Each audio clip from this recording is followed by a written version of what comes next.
sirap, teh O, macam orang laba-laba dulu. Itu I suka benda-benda macam tu. Tapi itulah.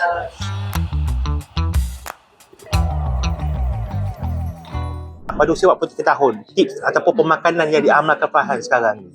Biasanya lepas kita subuh lah kan, lepas kita subuh tu biasanya bangun pagi memang selalu amalkan ais swam kan, sebelum kita generate our body ni nak bergerak kan, so kita minum dulu, minum ais swam, and then during like half an hour baru kita makan tu. Biasalah bila kita muda kita akan makan yang pelbagai, kita tak ada masalah, but at a certain age we need to take care of the food pula untuk kita punya health. So biasanya I just makan like 2 biji telur, and then lepas tu coffee without sugar, the healthy food lah. And then tengah hari tu biasa I suka memasak, so mostly for kids memang makanan diorang best lah kan.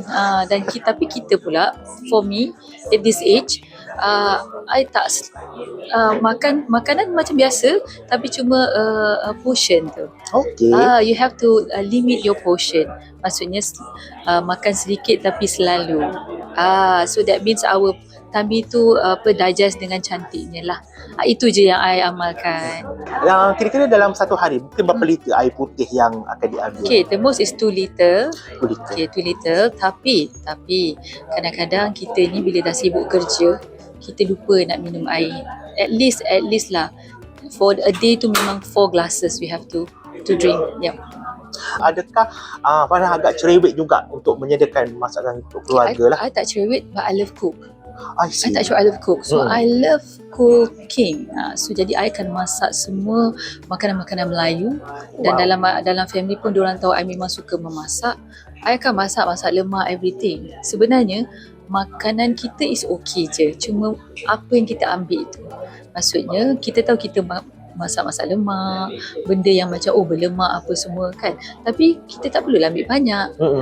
Kita ambil lah secukupnya. Itu je lah. Bukan kata suka masak, mungkin tak ada terfikirkan atau mungkin nak buka small business ke tentang jual makanan ataupun memang ada. Tak, semua kadang-kadang orang tanya macam kau ni kalau buka catering ni sedap ni, bagus ni kan, tapi mungkinlah rezeki tu masing-masing.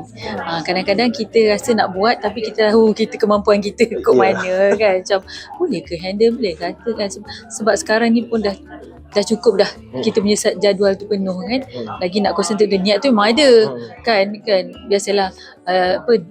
Dreaming tu memang free kan. So we just dream lah about one restaurant, small one, asam pedas with I punya ni lah, I punya I nak buka, kalau I nak buka macam asam pedas, masak lemak cili api, and then all the sayur-sayur, and then air free, sirap, teh O, macam orang laba-laba dulu. Itu I suka benda-benda macam tu. Tapi itulah.